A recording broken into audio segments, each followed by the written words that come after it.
going to watch season 2, episode 9 of Ted Lasso. I finally got around to watching this one, so thanks for joining. If you haven't seen our videos before, they're out there. Not going to show you how YouTube works. If nothing else, thanks for the view, thanks for the curious click. Where we last left off with Ted Lasso, I mean, there was some heavy stuff in that last episode. We had Ted opening up about his father's suicide. We had Jamie Tart, who doesn't have a very good relationship with his father, and there was sort of that climactic scene towards the end between the two of them where we saw Roy Kent hugging really anybody, but especially Jamie, which was a big moment, right? There have been some people that have criticized sort of the trajectory of Roy Kent's character and him becoming a bit softer and not the person that we thought in the first season that he was supposed to be. I don't know that I agree with that. I always thought there was a reason they were doing it, and they were doing it well. And I think that moment between he and Jamie was one that sort of evolution allowed us to have. That was an important moment. Okay, enough about that. Let's see what we have in store for us next with this episode. My understanding it is a Coach Beard-centric sort of episode. That's really all I know. We'll see what we got. Hey, Coach, bird by bird. Not that kind of bird. It's an interesting shift, right? This is where we left off, and that does not look like a real moon. That's because it's transitioning. Okay. It's obviously the scene we left off with Coach Beard in the last episode, where I assume he was rattled sort of by Jamie's father, that conflict that occurred. Something's weighing on his mind either way. Oh, interesting. They kind of played the intro through that scene. Not sure how I feel about going into Coach Beard's place. I think I like it, but I also feel like he's that character that the less we know, the better. I mean that in a sort of endearing way, if that makes any sense. Sniveling lackey. Look, Gary, the man has no va-va-voom. Does anything say sad single man more than a chessboard coffee table? I know. Okay, so this is in his head. Things like this.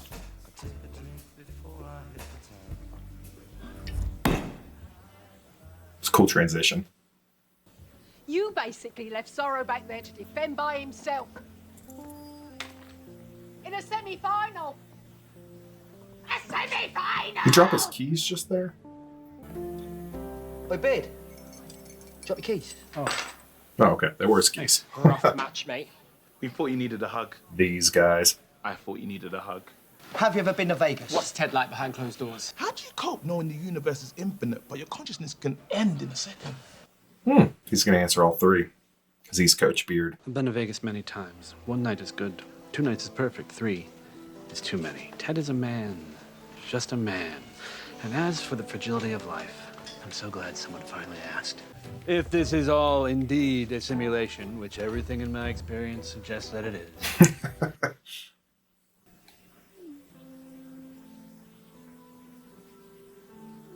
That's a club, right? She's at a... Whoa. I think there's a dress code.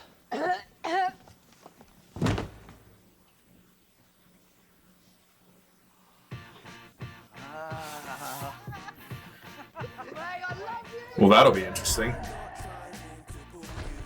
It's actually not that bad, all things considered. Lost and found, essentially. I mean, what do I know? What am I? Look what I got going on here. I mean, this.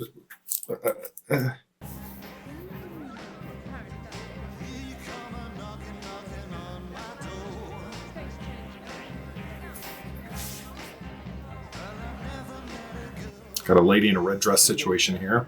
She'll come back, obviously. This will be an ongoing thing, or at least for a brief period of time in this episode. Mysterious. Which college were you? Christchurch.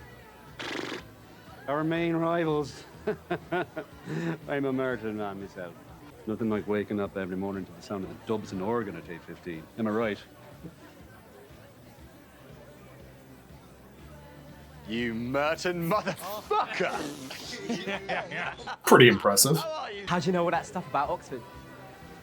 I dated a professor at Oxford, and I listen more than I talk. That adds up. That adds up. I can understand why Beard thinks that we live in a simulation. I mean, guy runs into some interesting situations. I'm sure you know that your trousers are ripped. They're designed that way to make it easier for people to kiss my ass. No. We have decency laws in You're England. better than that. I wasn't aware. Come on. So restricted. People come and go from my life. I've always kept a pair of their trousers. This rack is like my memoirs. She You is should fit. she's almost perfect for Beard. Let's just be honest. An old lover. Where is he now? Dead. You dropped your keys. Yeah, this is essentially his fantasy, right? Ever look It back on may a very well relationship be and an actual regret it fantasy. ended? I'm not sure yet, of course, but I'm doing it. his pants. That's what I expected out of the Lost and Found Yeah, box, but for the I'm- record. Oi, shithead! I'm gonna punch your fucking teeth out your face and feed them to your asshole like they're candy. Oh boy, so that's all this. That's what this is all about. Okay. You could have warned me. Run. So she's getting a thrill out of this. Yeah. Oh my god, no way. Oh, okay.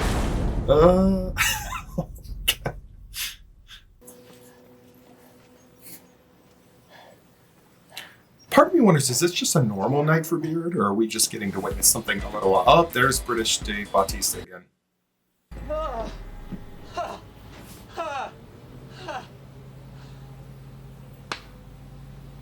Still got it.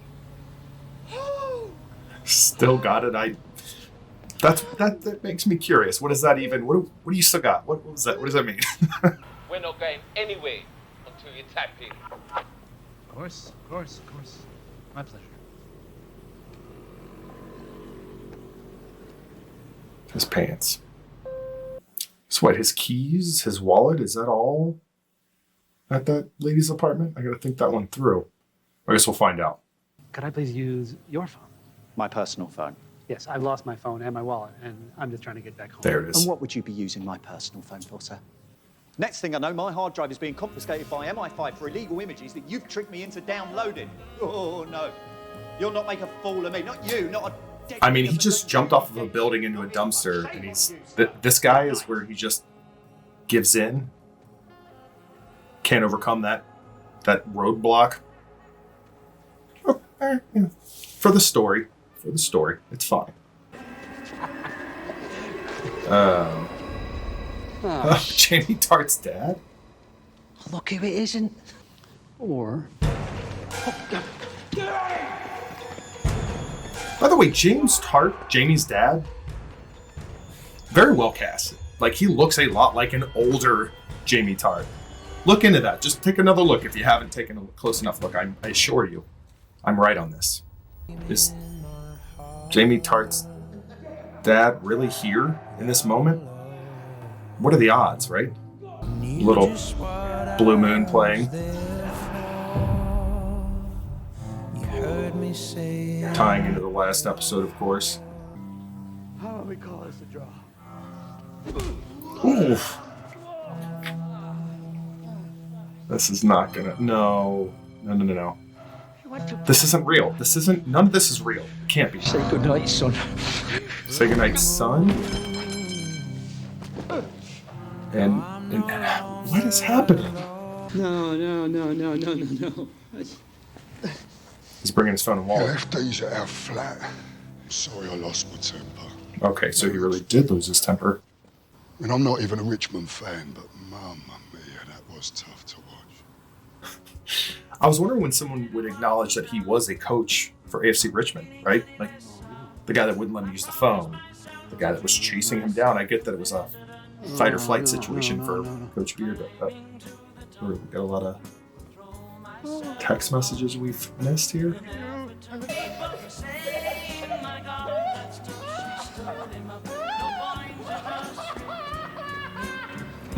Jesus.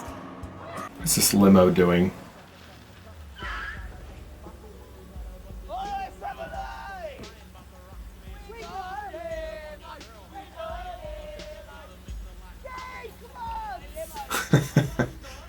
Thanks for a wicked night. You're gonna go to this address. You're gonna tell Renee that Beard said it was okay. Thanks, guys. I kind of want the side story about their night. I feel like we missed out on that one. Clearly they hustled these guys, but then they became friends. I'm just saying, I want it. I want to see their whole story now from tonight. Oh. The cross. Should have stayed in the limo, I think. When I'm with her, the world just feels more interesting.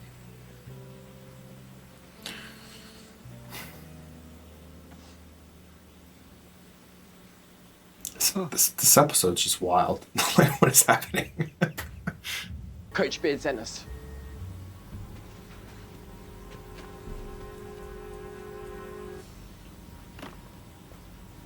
Turn them on. Walk this way. What is happening?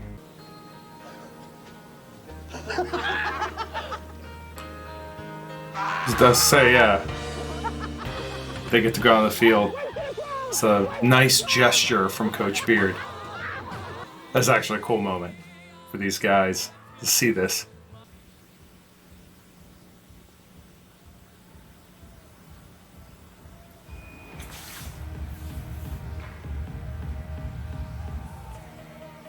So it was a club. Are we about to... Oh boy. Yep. Just let it out. Just let it all out, Beard.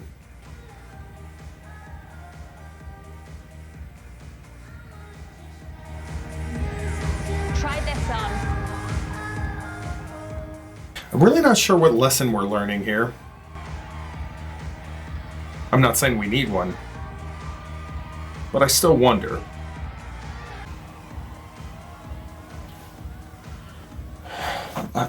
What? Morning, fellas. What'd I tell you? There you go. Hell of a rebound. Flat white, coffee black, peppermint latte. Everything all right? Yeah, just slept too late. Must have fell off the bed. Oh, right, yeah, no, that's a thing.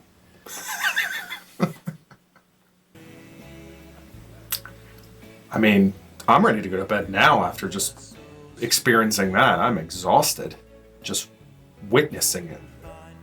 On one hand, there's a lot to say about this episode, but there's also not a lot. Let me explain.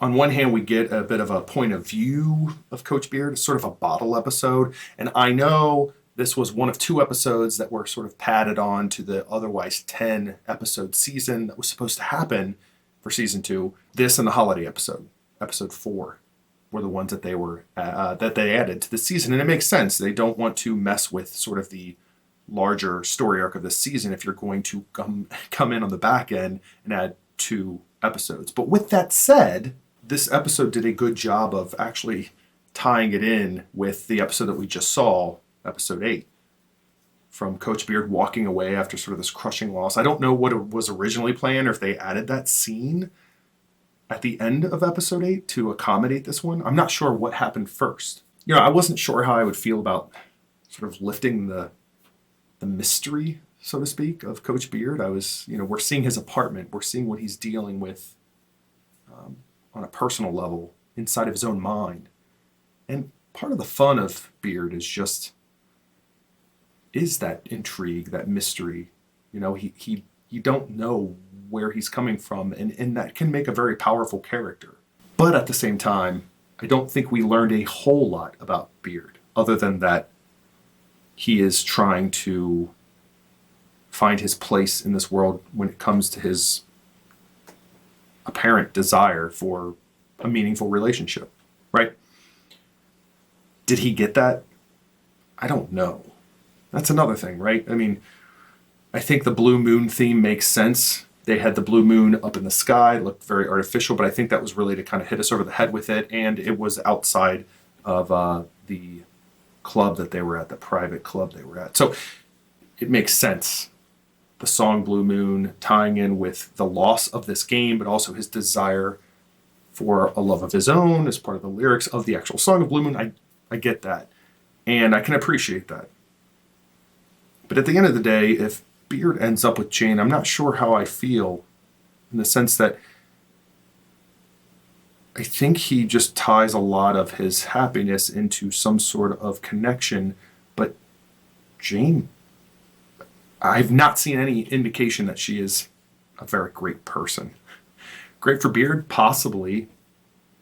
But, I mean, you saw those text message exchanges. She was lashing out at him when she wasn't being given attention or getting what she wanted. And that's some cause for concern.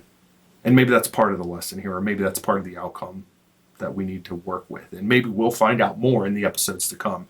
Either way, I didn't plan on digging this deep into this episode, but here we are. What did you think of this episode?